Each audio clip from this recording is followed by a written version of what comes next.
Okay, 6 o'clock has chimed. Welcome to our final session of today's bit of the conference. This is a roundtable on editing Conan Doyle. And it will be quite an informal session. If you want to interrupt speakers by asking questions or making points, please show your hand and do so. We'll be happy to hear from you. This conference is actually the third to take place under the aegis of the Edinburgh edition of the works of Arthur Conan Doyle, for which I'm the general editor. And this evening I've brought together 4 of our volume editors. In the end, we're going to have some 22 volumes, I think. I brought together 4 volume editors for an informal chat about the splendors and miseries of scholarly editing. I'm going to ask each of them to speak a little bit about their own volume. These volumes are in different stages of preparation, as you will see. And to ask them to say something about some of the discoveries they've made, some of the difficulties they've encountered along the long and lonely road of scholarly editing. And let me introduce them, and I hope they're all here. Jonathan Cranfield is editing the memoirs of Sherlock Holmes. Anne Schwann is doing a single volume comprising A Study in Scarlet and The Sign of Four. And James Machin, whom you all know, is doing the Stark Monroe Letters. And I am the 4th.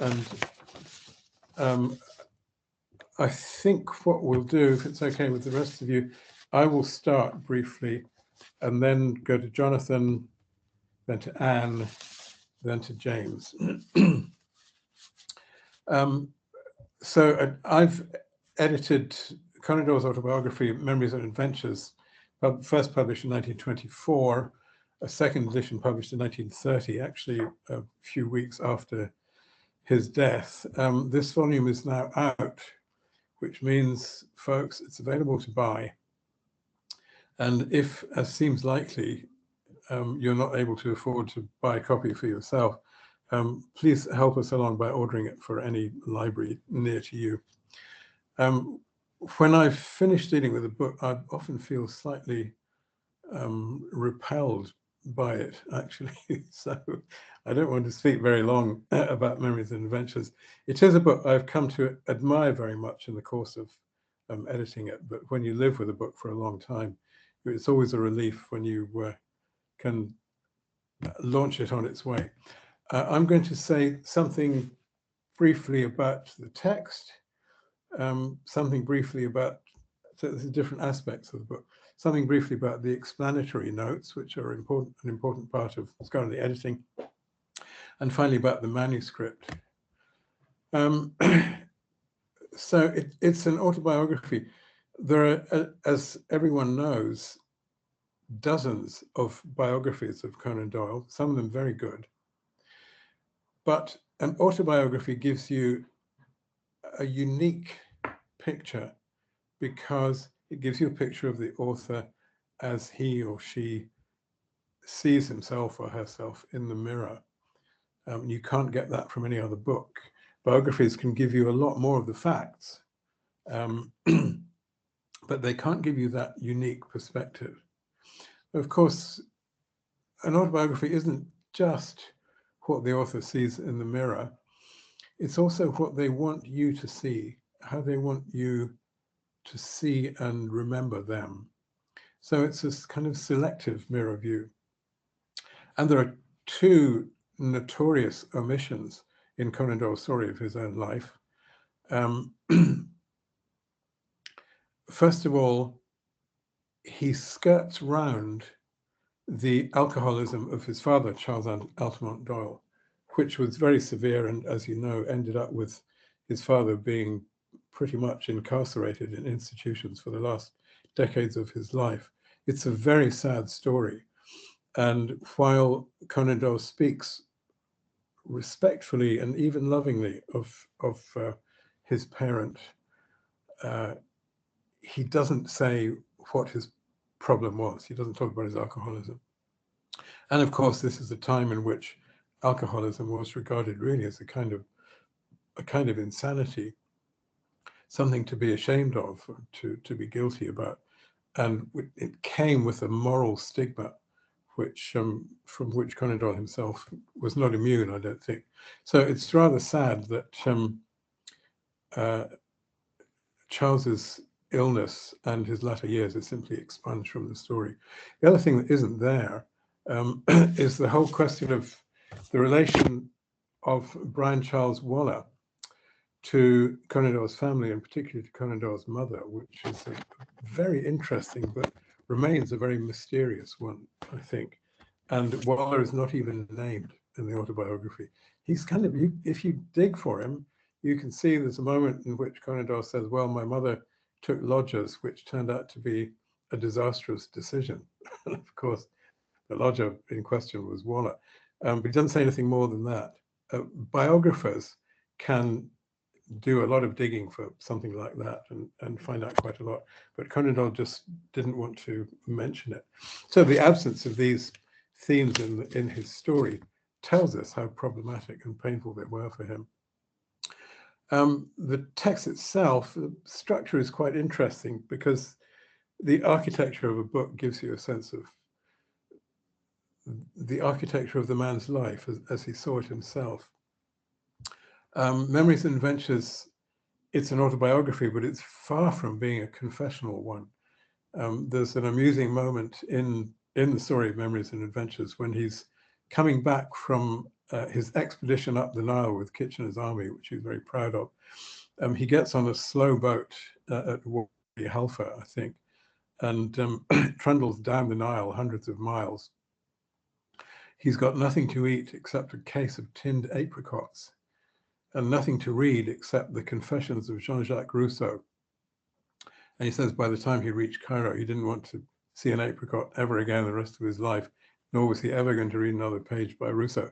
And you can see how Rousseau's Confessions, which is so inward, so personal, so subjective, so emotional, so self-regarding, so narcissistic, actually, it's almost the opposite from the kind of book that, the kind of autobiography that Memories and Adventures is. Conan Doyle doesn't dwell very much on his personal life at all, except for his spiritual journey, which obviously matters.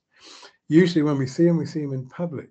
So his activities in medicine, in sport, journalism, the life of letters, of course, politics, twice stood for Parliament, his travels, his campaigns against injustice, psychic research. The book has one whole chapter about Sherlock Holmes, just as it has one chapter about his school days, a chapter about university, one about sport, one about politics, and so on. But it has 9 chapters about his adventures as an observer of Britain's wars, far more than any other topic in the book. I mentioned when he joined Kitchener's expedition up the Nile in the war against the Caliphate. Later on, we find him in the Boer War in South Africa, serving in the military hospital. And in the First World War, he made many expeditions to the front in Italy and in Belgium, France. It's an active life. This book helps us to recover a meaning to the life of the man of letters, which is almost the opposite, the meaning of the life of the man of letters as Rousseau saw it.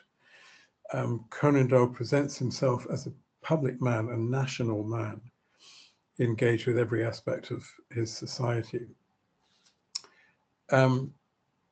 Next, the explanatory notes. One of the joys of scholarly editing, I think, is doing the explanatory notes. I think everyone enjoys doing this, but you have to make decisions about how much detail you should go into. In compiling the explanatory notes, whose job basically is to put the text within its historical context, to recover the context in which it was written, I came to understand how vast and how varied was his acquaintance, his company of friends. He seemed to have known almost everybody in the arts, in journalism, business, the armed forces, politics, sport, medicine, law, all sorts of fields. In my volume, I don't know if I should be ashamed of this, there are 79 pages of explanatory notes, 79. And These notes are usually used to explicate the historical context and references in a text. In Memories and Adventures, the largest category of entries of the explanatory notes are biographical. They tell you about the people that he mentions, people that he met, liked, dealt with, worked with, and so on. You could say he's an awful name dropper, which he certainly is, but he did have a lot of names to drop. I can't think of any contemporary writer who lived so varied a life, who lived in so many different cultural spheres, who was a citizen in the full sense that Conan Doyle was. Memories and Adventures will give you a very strong sense of that. Finally, let me say something about the manuscript. I was lucky enough, if it was luck, to find that the manuscript of Memories and Adventures exists, not quite complete, but about 3/4 of it. And it's held at Mount Holyoke College in Massachusetts, and they were kind enough to make it available to me. Looking at the manuscript really takes you into the workshop of the writer's mind. It was a relief to find that Conan Doyle's hand, I mean, his handwriting, at least late in his career, was very legible. It's not always the case with doctors. It's decisive and clear. There's very little scoring out second thoughts, scribbling into Proustian scribblings and additions in the margin. His manuscript is not always carefully punctuated. It's not always perfectly spelled. It's clear that he wrote fluently. He wrote to a schedule. He was a real professional writer without many hesitations and afterthoughts. And I think, again, because we heard from Robert this morning of the contrast with Joseph Conrad, for whom writing, as you can see from his manuscripts, was such an agony, such a difficult thing. I looked at 4 versions of Memories and Adventures.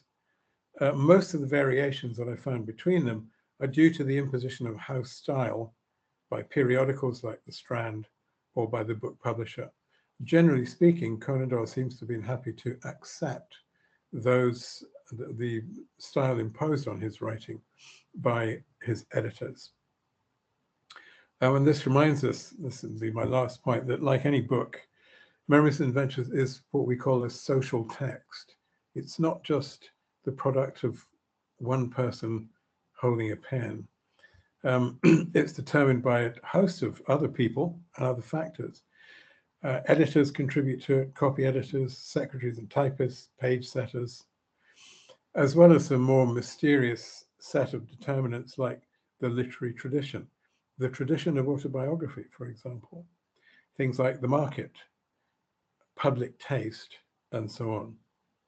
And tagged on to the end of that fellowship of contributors is the humble scholarly editor himself or herself putting the finishing touches.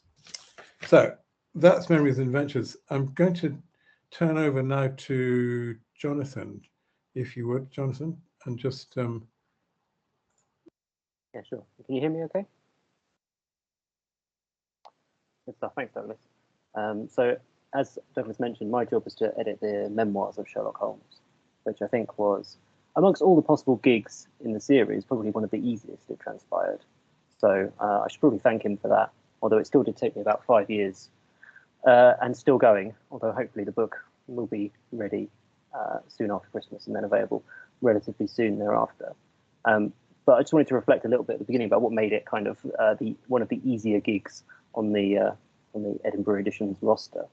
The 2 substantial things that you have to write when you're preparing a scholarly edition are the introduction, where you have to, or this is what I chose to do, is to show how Conan Doyle lived during the period when he was writing, the major events that happened to him, the outside forces that, as far as I was able to construe, affected his writing, the outside experiences that found their way through factual tidbits and odds and ends and asides into the fiction. Try to assemble as many of those as possible and to assemble a sort of a picture of the life, Conan Doyle, the man at work while everything was going on around him. I also had to solve the mystery of the cardboard box as best I can. Everyone's had a swing at this over the years, and so I had to have my my own turn trying to solve the mystery of why the cardboard box was featured in the Strand magazine. It was originally the second story to be published in the sequence that would later become known and titled as the Memoirs, but then was excluded from the first book edition published by George Newnes in December 1893. So that was one of the other things I had to do. And the other thing I had to do was to map the reception of the book as best I could, try and find out how the book was received and try and work out as best as possible in the public's imagination what were the key differentiators between the memoirs and the adventures, if there were any. Because those of you who have read the stories in their original setting in the Strand will be aware that the stories that were later published as the memoirs were originally published as adventures, and they carried on the numerical sequence that was begun with the stories that featured in the adventures. So the first story, Silver Blaze, is not titled is not numbered number 1, it's numbered number 13, and so on. So the casual reader would, of course, have imagined them to belong to a single sequence, and they were only retitled as the memoirs when they were much later in, I think in 1893, when Conan Doyle was preparing for the book edition. So the reviews and public reaction were trying to gauge those as part of my sense of it. Those are the things I put into the introduction. I'll just talk a little bit more about those in a sec. But the essay on the text is the other substantial document that you have to write. I think I underestimated how substantial this was going to be. This is where you reflect on all the variations that you've identified between the different versions of the stories. So in my case, that is, there are some manuscript fragments that are available of the memoir stories, but no complete manuscript that's available to researchers. So I just had to go on what I could rip from the Sotheby's website and so on. And then you have the versions that were published in the Strand. Then you have the versions that were published in the first book edition by Newnes, which we take to be the definitive base text of what we publish. And then the later author's editions, which were published first in 1903 and then later in 1930. So that's what the essay on the text does. And I also take the opportunity in the essay on the text to try and address what I call Squire's Gate, which is the various stramaches and problems and attempted botched solutions to the titling of the story that was originally known as the Reigate Squire. Now, just running back over some of those problems, it's really easy to find out what Conan Doyle was up to during this period because it's particularly well studied, well recorded in his own letters. So if you have the Lellenberg et al. Edition of his life in letters, then you can find out pretty much exactly what he was up to, who he was socializing with, where he was going. You can also, if you go to the British Library, you can read his commonplace books where he very helpfully has a day-by-day account of every story that's finished when it's sent to the Strand, how much he got paid for it, and then in case there was any doubt at all, at the end of those diaries, he keeps a tally of how many words he's written, broken down by story, by chapter, and then how much he got paid and how much he earned throughout the entire year. So I feel like a, I don't know, an imposter. Is it really scholarly editing if the writer puts it all down for you in that simplistic a way? I don't know. Nevertheless, I was very relieved to find it all. So it was actually relatively simple to put together his life. And obviously, when he's writing the memoirs, his life is one of extreme affluence that's been earned largely through the success of the Sherlock Holmes stories, though also through the success of the White Company in the same year. And so his life, the memoirs, are begun sort of grudgingly after he's finished The Refugees at the start of 1892. And he grudgingly takes it on as a way of sort of cashing out on the Sherlock Holmes stories. He makes the agreement with the Strand for the inflated price, and then he makes the deal in his own mind that he will take this on only if he's able to kill Holmes at the end of it and thus liberate himself to do other things. So that was relatively simple. I mentioned about the cardboard box. This ties into some of the things that Douglas just mentioned. The only quote that was available, I think, when people were preparing early editions of this was Conan Doyle's own quote that the story was rather more sensational than I cared for. And indeed, it probably features the single most shocking act of violence in any of the early sequences of the Sherlock Holmes stories. But as I read those stories, I don't think it was necessarily stood out enormously from some of the other acts of violence. So that didn't seem like sufficient motive for the story to be excluded from the book edition. And then you start reading about Brian Charles Waller, his mother's lodger, and then you discover more about Conan Doyle's father and the sad career that he had. And then you start putting together and you realize that actually, when you read the cardboard box in the light of those autobiographical details, The idea of a marriage that is ruined by a handsome young lodger, infidelity, alcoholism, and violence, which the young Conan Doyle, all of which he saw in the family home. His mother later wrote to the hospital where his father was being treated that she remembered him drinking furniture polish when he was unable to obtain any alcohol. And he would break open the children's piggy banks and so on and so on. It was very sad and turbulent upbringing for the young Conan Doyle. All of these features are bundled up in the story, along with a murder victim, who is the wife in the story, who is named Mary, which is also the name of Conan Doyle's mother.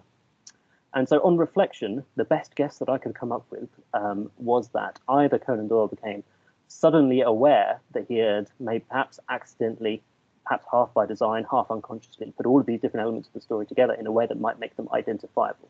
And that made him squeamish about publishing the story. Of course, the unknown is whether his mother actually pointed this out to him, because she would, of course, have read the story herself.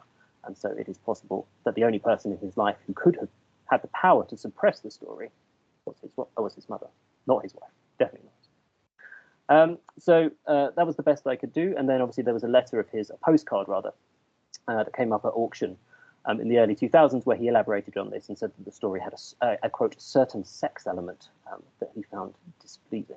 So presumably this was another reference to the infidelity. So I put these bits together in the introduction. Now, as regards the reviews, I found that actually the book, when it came out, was not very widely reviewed in comparison to some of Conan Doyle's other books. So even the volume that brought together Beyond the City and The Great Shadow was much more widely reviewed than the memoirs. And this seemed to be the best reason I could come up with for this, was that people assumed that readers would already have a fair idea of what the volume would contain. But what I was then able to do using various online databases was to look into the reaction to the stories month by month in the regional presses. So all around the country, all these newspapers serving very local and very small readerships would contain monthly commentaries on the contents of each of the major magazines. And this enabled me, partly through, well, yes, it was more luck than science, but you end up getting a sense of how people reacted to each stories as they were published, and that proved to be quite effective as a way of working out how people felt about them overall. And there was a definite slackening of interest after the reappearance of Sherlock Holmes in the first 3 or 4 stories. People gradually begin to take it for granted, start talking about other aspects, other things that were featured in the Strand, more so than Conan Doyle. But all of this changes, first of all, with the Naval Treaty, which inspires a huge outpouring of admiration from these reviews. And then, of course, the news leaks soon afterwards that Sherlock Holmes is going to die. There's an announcement in Titbits, a tangential announcement that hints as much. And so the public outpouring after that point is also enormous. And so it was important, I think, to map that and to understand that the stories were published over a long period of time during which people's attention waxed and waned. And that's the final part of the introduction that I had to prepare. Now, the essay on the text, fortunately, you had to weigh up the different editions and decide which version of these stories you would give deference to in the ultimate version that you publish. And I ceded ultimate deference to the first book edition. And that's because that seemed to be the only point at which Conan Doyle sat down with the stories and made any serious attempt to correct some of the problems with them. And there are some notable mistakes in the Strand which are corrected for the first edition, but which reappear in the later author's editions, where he very clearly was just waving them through, or focusing on writing longer prefaces for the historical romances. And so, weighing up all of the different variations, it seemed clear that the first book edition was the one into which Conan Doyle had put most of his corrective energy, which was not enormous, I think it's fair to say. Once published, I think the stories were left to pretty much stand. The final tidbit before I round off was just to do with the Reigate Squire. So the story was published as the Reigate Squire in the Strand magazine, but later in the book edition it was reappeared as the Reigate Squires.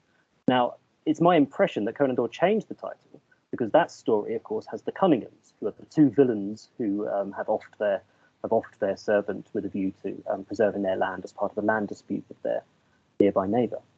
But of course, calling the story the Reigate Squires wouldn't make any sense to anyone reading it, because the squire is the landowner.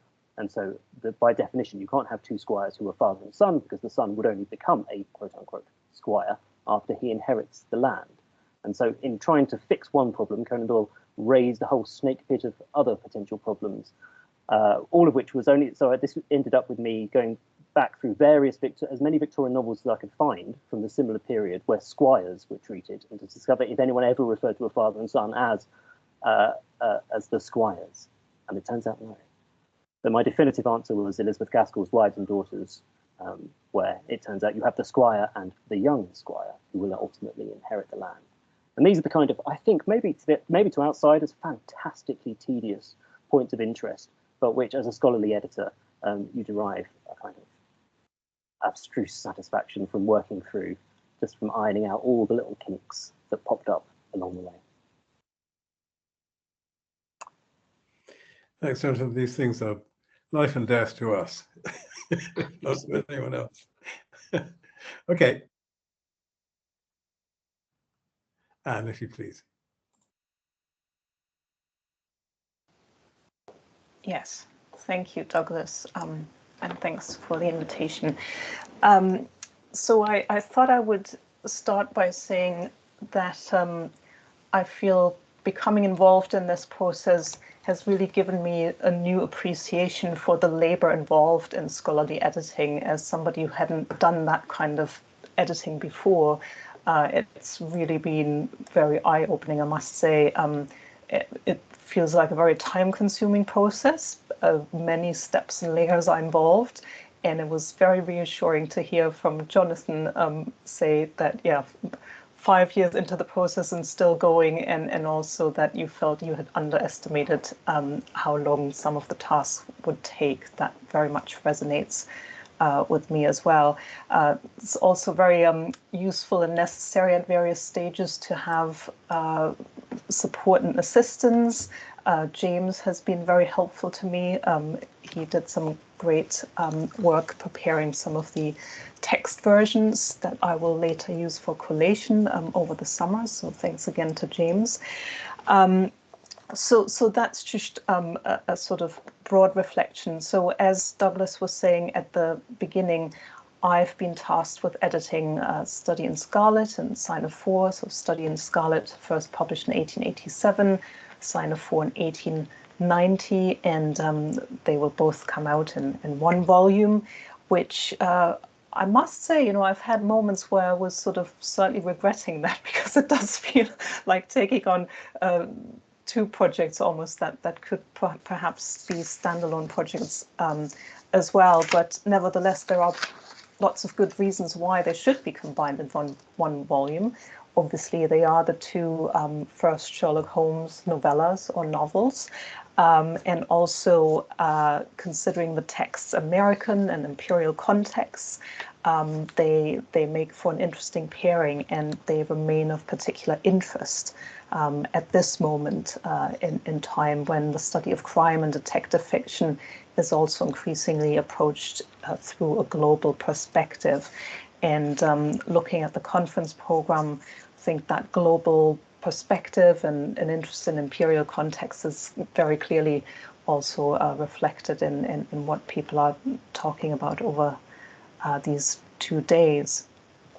So Douglas asked us to talk about the process, any challenges or problems encountered. So because I'm not quite as far along as Jonathan, let alone Douglas, who's heroically finished his edition, I'll just sort of reflect on some of the things I've done so far. So far I've completed the footnotes, and the introduction to the volume is nearly complete,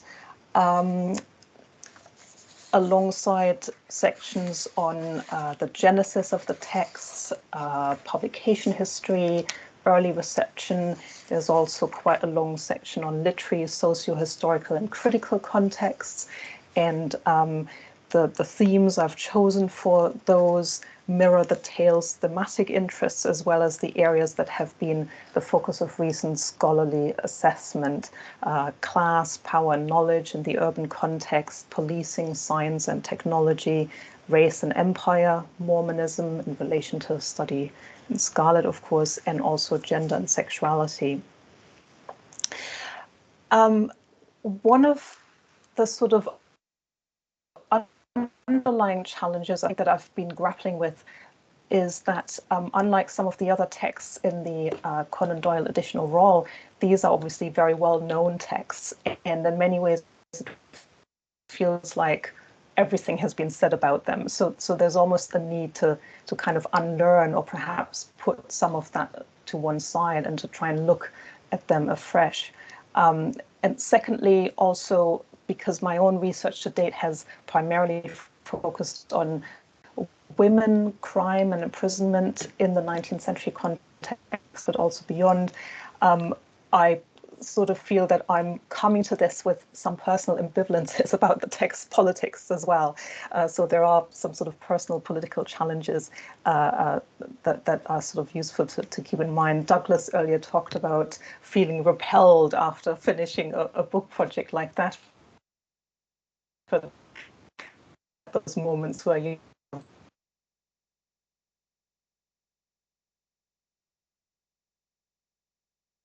of editing.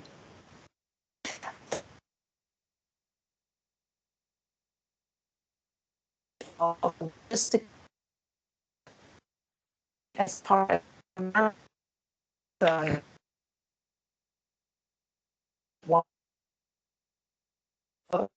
this one page of notes has often been reproduced. You might have seen this. It's now owned by some parties to the Conan Doyle estate. There's also Conan Doyle's South Sea Notebook, which could be relevant. This is in private hands. And even though I know who owns it, and I've made multiple attempts to get in touch with this person, I haven't had a response yet. And similarly with the Sign of Four, there is one leaf of a manuscript at the University of California, San Diego, and then the remainder of the manuscript is owned by a private collector in the United States also. Again, multiple rounds of trying to track this person down unsuccessfully so far. So there is an element of frustration of knowing that these manuscripts are out there in private collectors' hands, but I've been unable to view them. In some ways that makes the process easier, of course, because it looks like I will have to go ahead without a manuscript witness to these texts. But there is also a sense that it leaves the edition somewhat incomplete, but it's very hard to get around that difficulty. While I've started the process of collation, to some extent, it's still very much at the preparatory stage, but it's safe to say that textual variations between the different versions or different editions of these novellas are fairly minor. I think that sort of reflects what Douglas and Jonathan have said as well. Largely, these variations have to do with variation in spelling and some uncorrected errors in some editions. There are occasional rewordings. So, for example, the first British book edition of A Study in Scarlet starts a paragraph by saying it was a summer evening when he came galloping, whereas the 1903 author's edition states one summer evening he came galloping. So you can see this is a fairly minor stylistic revision, presumably, but it's not a significant revision to the content.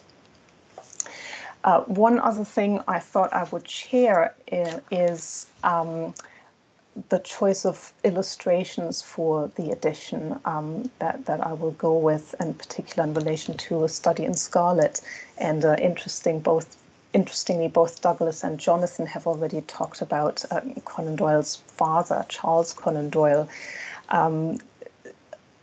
The first British book edition, which is going to be the copy text, has 6 illustrations by Charles Conan Doyle.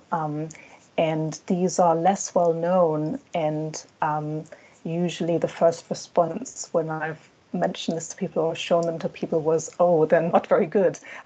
So I've actually brought a couple of examples along, and I can try to quickly share a PowerPoint slide if we can get that to work, in case you haven't seen these. Is this going to work, James? Let's see, share content. It should do. You should be able to share your screen. Okay.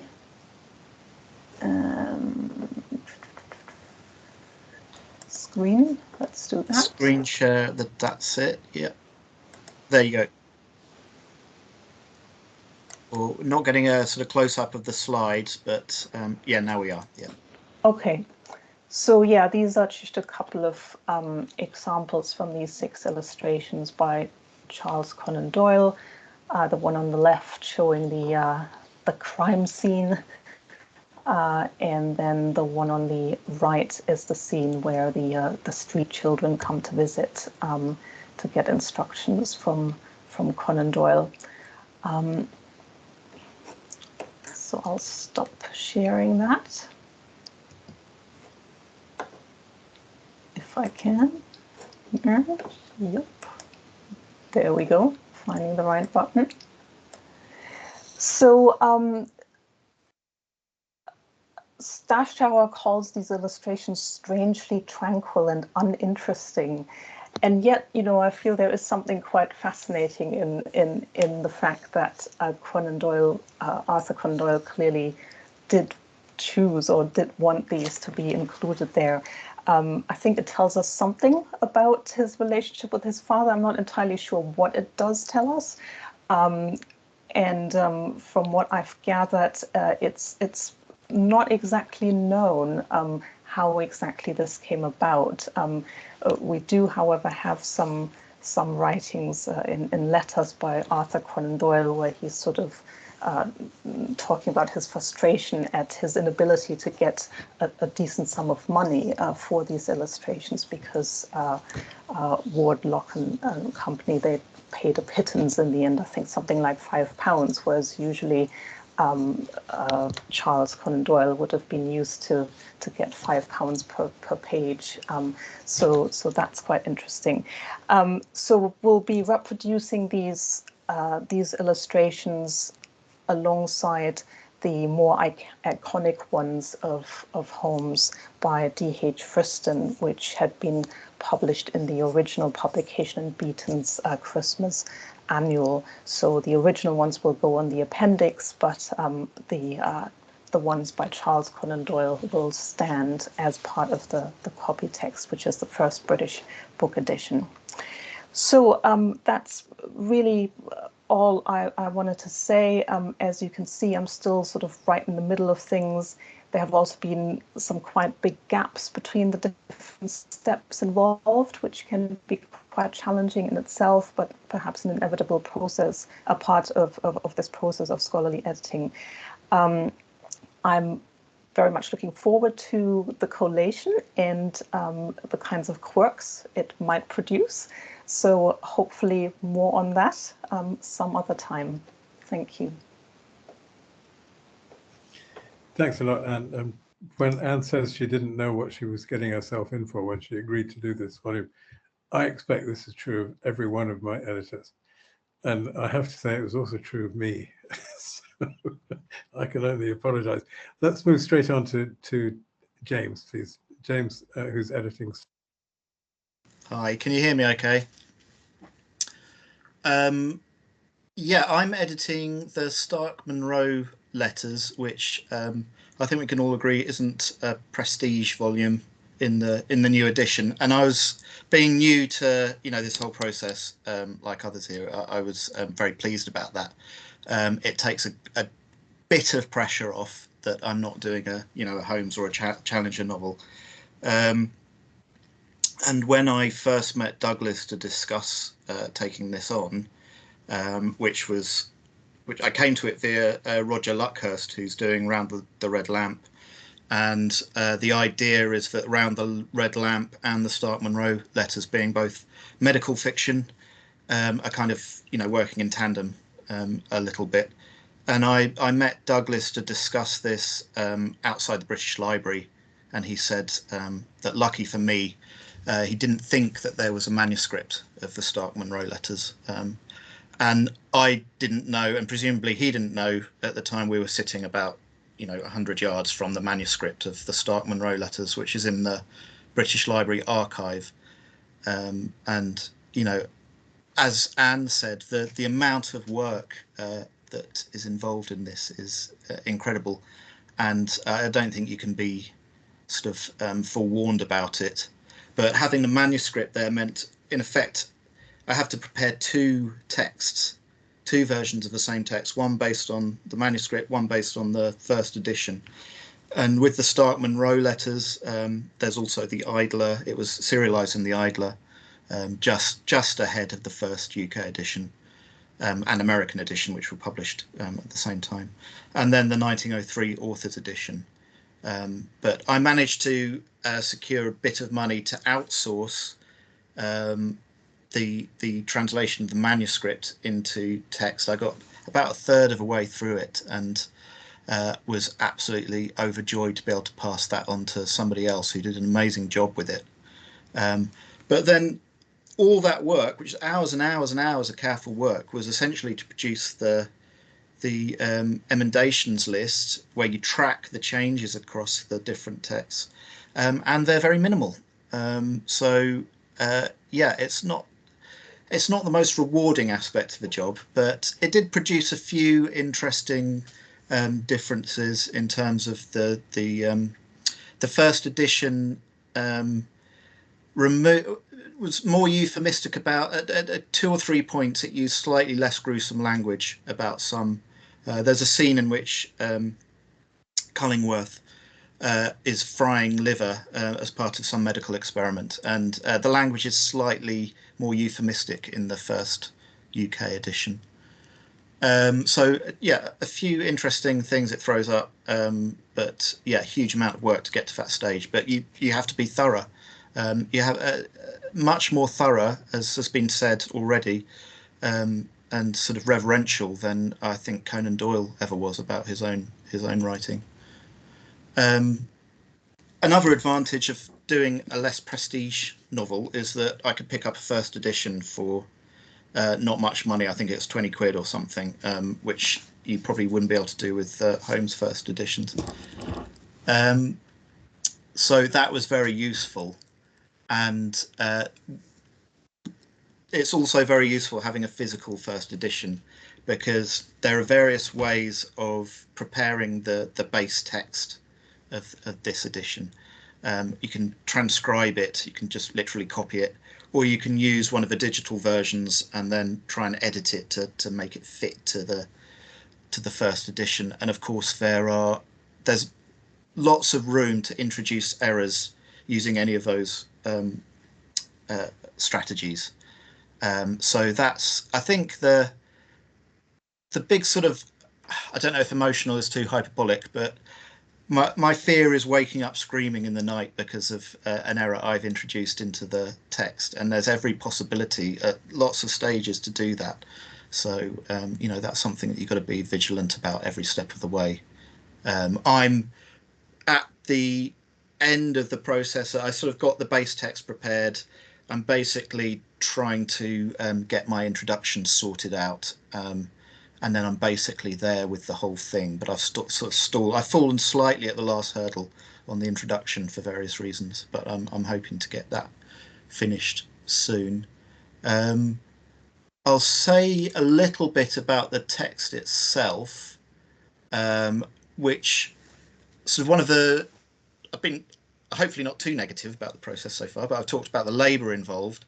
But one real sort of pleasure of working on the Stark-Munro letters is I had read it and remembered it as medical fiction and a sort of Bildungsroman of a young doctor in Portsmouth, clearly autobiographical, but I'll get onto that possibly in a minute. But one of the sort of pleasures was getting to know the text really well, and the text becoming more interesting to me.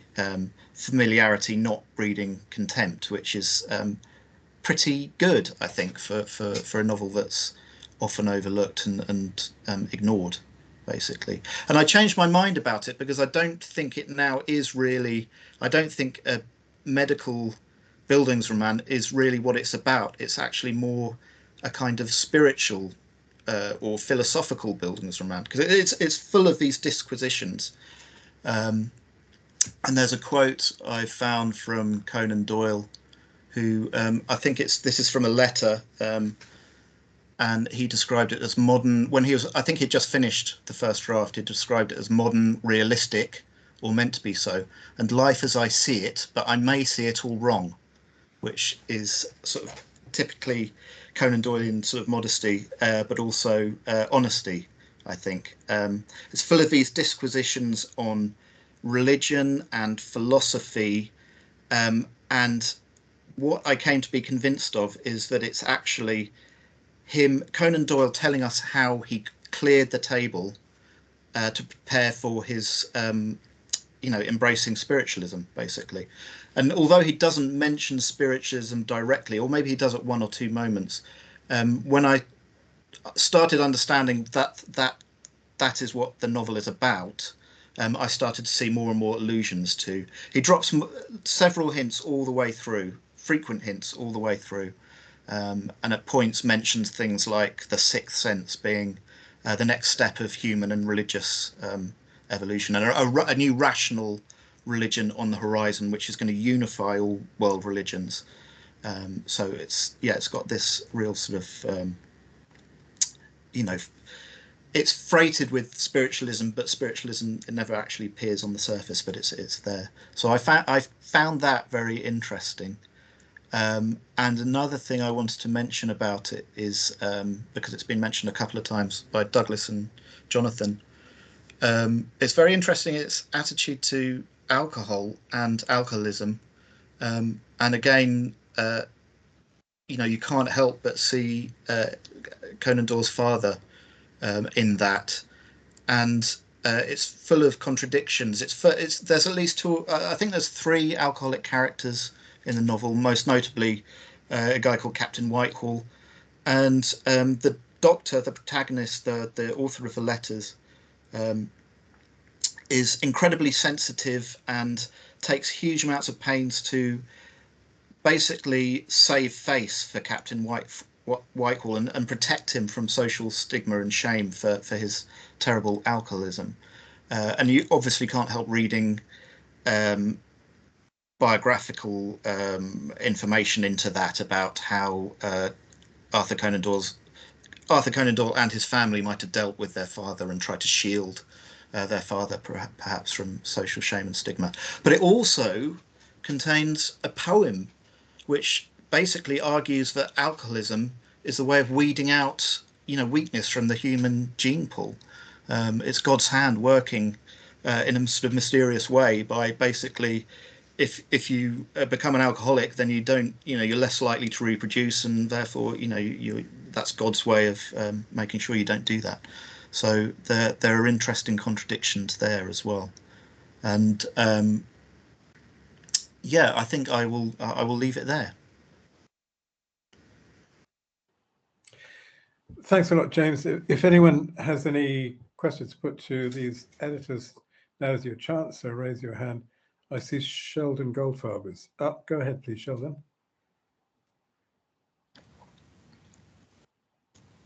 Yes, there you are. We can see you. I'm okay. I just unmuted. Can you hear me? Yep.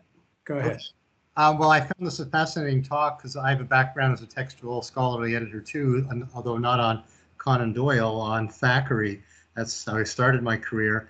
And I really am not very familiar with the Edinburgh edition, and maybe you could talk a little bit about the purpose of it, the aim of it, the impetus for it, and if you're looking for editors still, I mean, I might be interested. So there you go.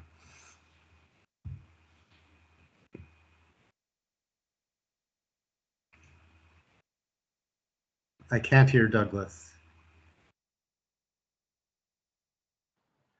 I was saying, do you realize what you just said? That's very good to hear from you, Sheldon. We're looking forward to hearing from you tomorrow. Let me just say a little bit about the edition. I think probably the Edinburgh edition is a mark or symptom of what's happening to Conan Doyle's reputation. That, as we all know, he's always been a popular writer and well regarded and much loved. It's in recent years, really, that scholars and more academic kind of critics have started to take a serious interest in him. And there are various stages that a writer goes through in order to become, I suppose one would say canonical, but that's a difficult word to use in relation to Conan Doyle. You need a decent biography, you need a good edition of the letters, and at some stage you need authoritative sets of texts. And you will know this, of course, from working on Thackeray, who must have gone through that process quite a lot earlier. There's a lot of academic interest in Conan Doyle now, and the purpose of a scholarly edition, as also I'm sure you know better than most, is to come up with texts that are as authoritative as possible. And what we, the way we console ourselves in this business, and you've heard a lot about what a grind it is and how much work, and it certainly is. It takes a long time, and some of it is very meticulous work. But our consolation is that a scholarly edition, once published, has or should have a very long shelf life. It remains there to be consulted, we would hope, long after more ephemeral critical opinions have been and gone. And it's the kind of ultimate source on which the whole edifice of scholarship criticism, teaching and reading is based. So that's the justification for it. This edition, God, I think we started talking about it about 7 years ago with Edinburgh University Press. They seemed a suitable press to go ahead with this edition, since he was, of course, an alumnus of Edinburgh University and a native of that city. We are looking, it's not completely fixed yet, but we're looking probably at 22 volumes to be produced. And as you heard from Anne, some volumes bundle together more than one title, because some of Conan Doyle's books are quite short and can fit together in a single volume. We are not seeking to publish everything that he wrote and published. We think that wouldn't necessarily be to the advantage of his reputation. Some of his stuff is fairly ephemeral, but we do intend to publish right across the many genres in which he wrote. And you've heard a lot today about what a genre author he is, where he writes lots of different kinds of stuff. So we will publish certainly all the Sherlock Holmeses, all the Challengers, all the Gerards, but also some of his sort of individual story collections, like Round the Fire Stories, the autobiography. There will be, his dramatic work will be represented, though not comprehensively. We're going to publish a book of his the causes that he took up, his fights against injustice, both in the English penal system and also things like the crime of the Congo. The historical novels. So we are intending to produce an edition that will showcase his range, his variety, his best work, and his extraordinary, remarkable extent and range. That's what we're about. These things don't happen overnight, as these other three will tell you. So the volumes will be coming out. The first volume is now out literally last week. That's Memories and Adventures from Edinburgh University Press.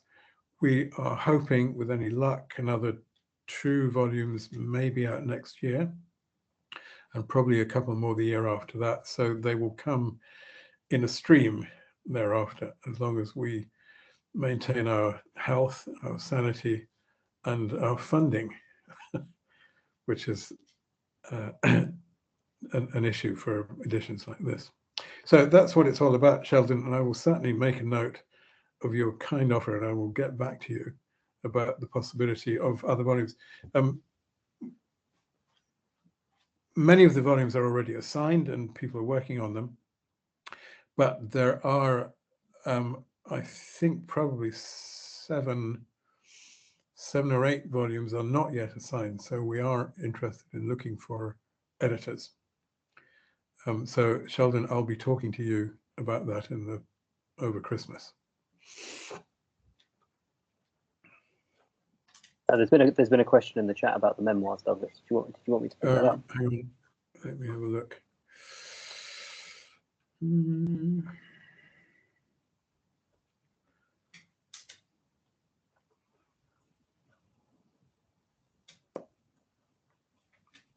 Oh yeah, this is for you, right? The memoirs. Yeah. No, I wondered if you minded me interrupting. No, go ahead, please.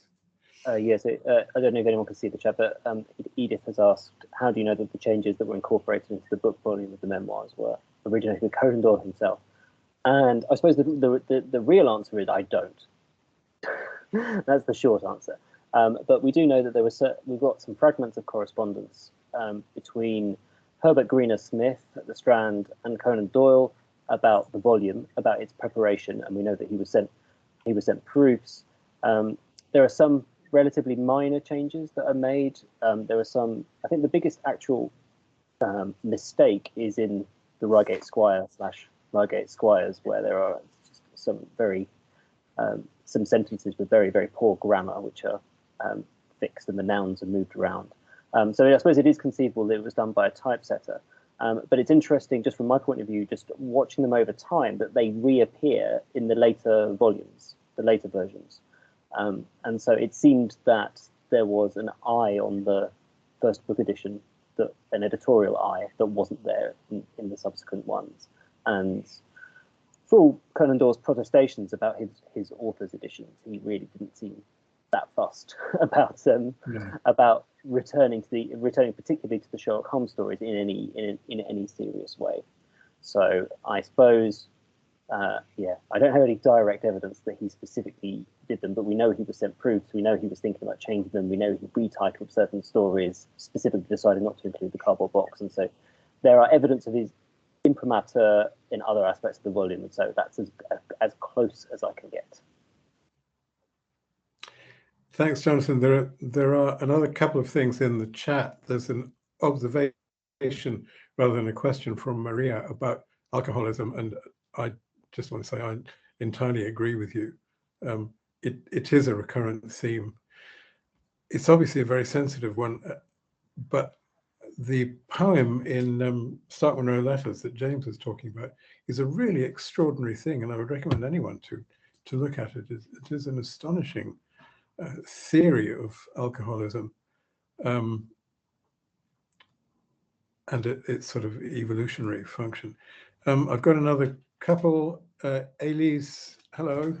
How do you decide how many appendices to do? Well, I don't decide. I'm happy to leave this to the volume editors.